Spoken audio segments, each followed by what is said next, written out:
So you're scheduled for an MRI and you're not sure what to expect. This is a great video for that.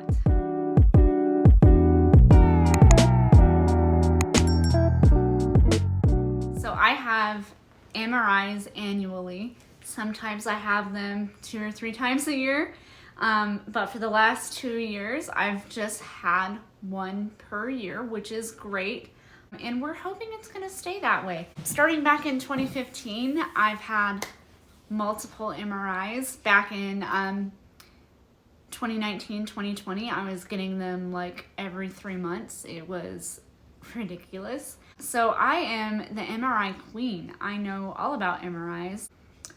I can't say I know much about MRIs for anywhere other than the head and neck area, but an MRI is an MRI, so let's get talking about it.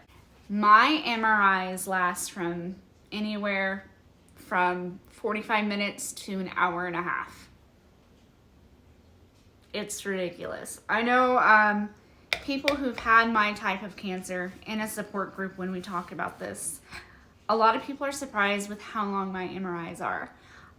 I think it's just because I've had head and neck radiation, and the damage that I have in my head and on my skull base on this left side.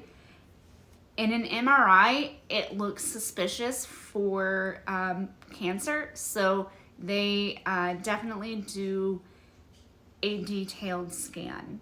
They schedule it, and then someone will call you and do like a health screen.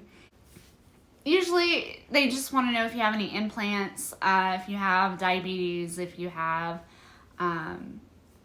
hypertension, if you have heart issues, if you are claustrophobic, which is a really good one, because if you are claustrophobic, you're probably gonna need a sedative of some kind.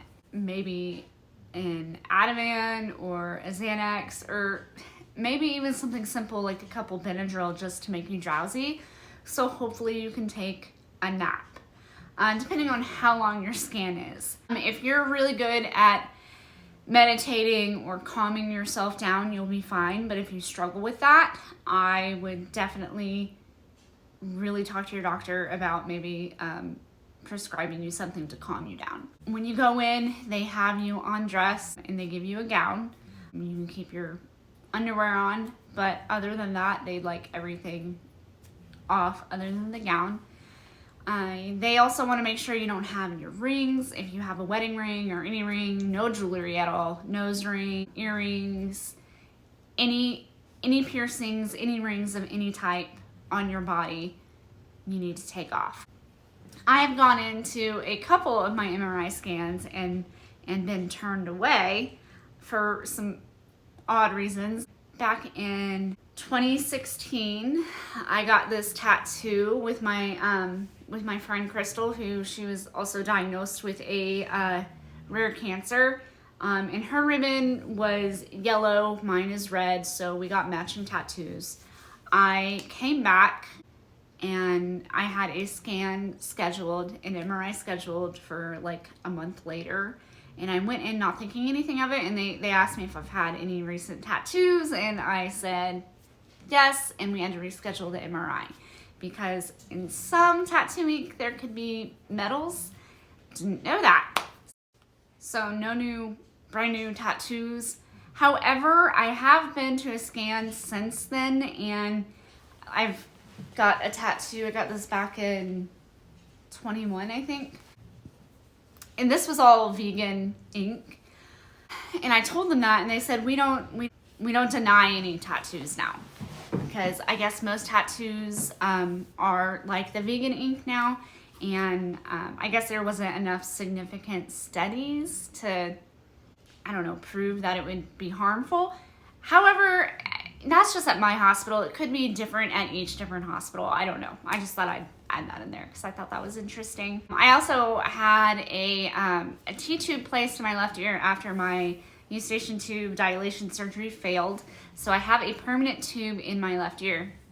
The T-tube is made with a type of metal, and I didn't think about that when the T-tube was placed, because the doctor that placed the T-tube wasn't one of my regular doctors. It wasn't discussed with my team, which was a fail probably on my part. I probably should have discussed that with him, but I didn't think about it.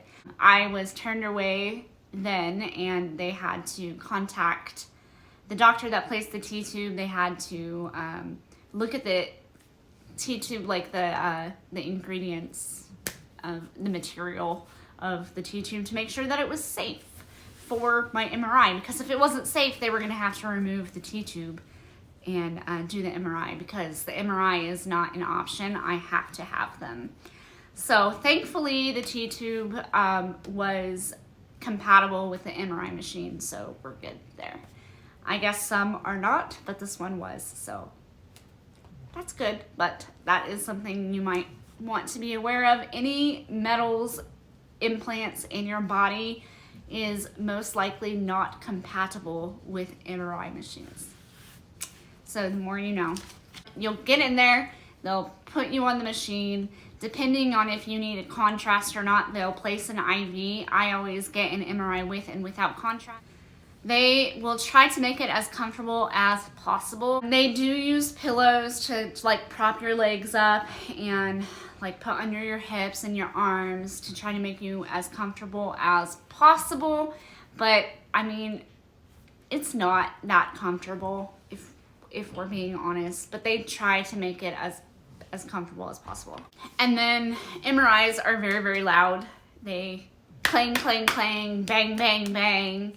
That was something I wasn't expecting the first time I ever had an MRI.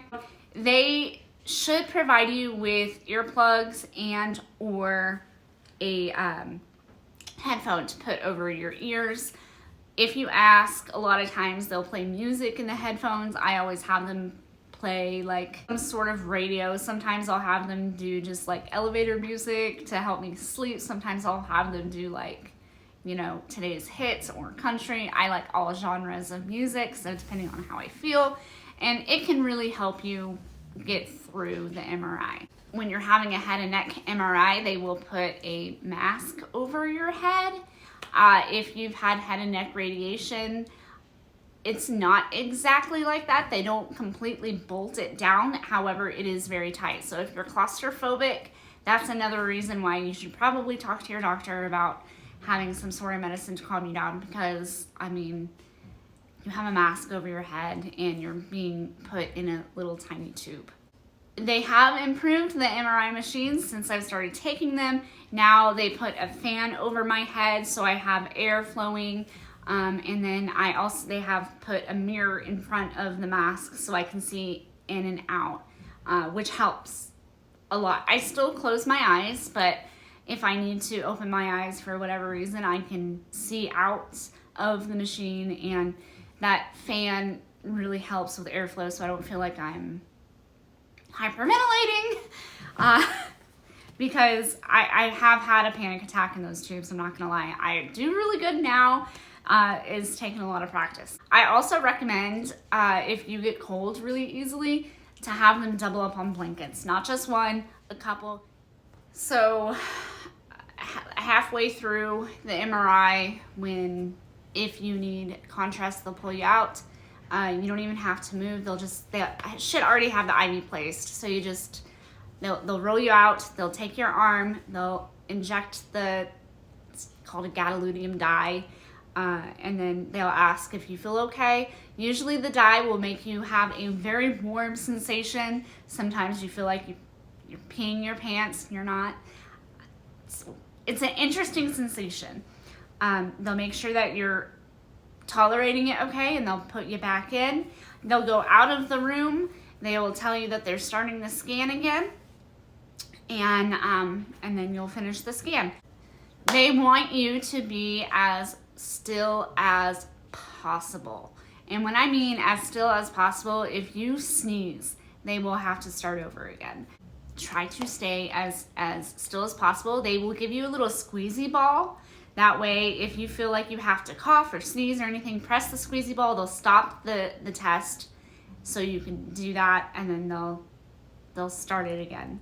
There have been times where I've been in the MRI machine for over an hour and a half because they've had to restart the test because I had to move, I had to get comfortable.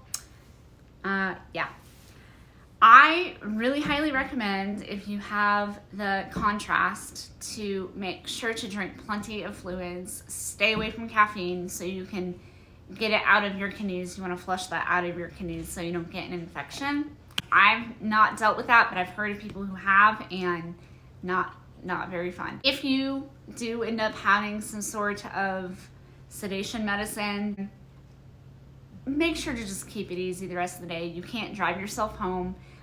I would just sleep the day away when I would take that medicine. So that is basically what to expect during an MRI. Of course, my experience with MRIs is not going to be the same for everybody.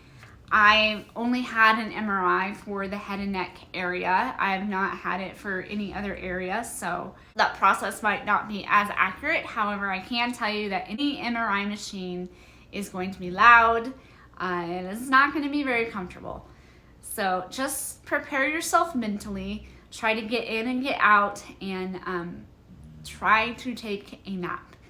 I thankfully have mastered that. I go in and I just close my eyes, I kind of meditate, I think about everything, and I just kind of doze off. So if you like this video, please give it a thumbs up, and don't forget to subscribe. If you have any other questions, leave them in the comments below. I love to answer your questions. So until the next video, I will talk to you guys later.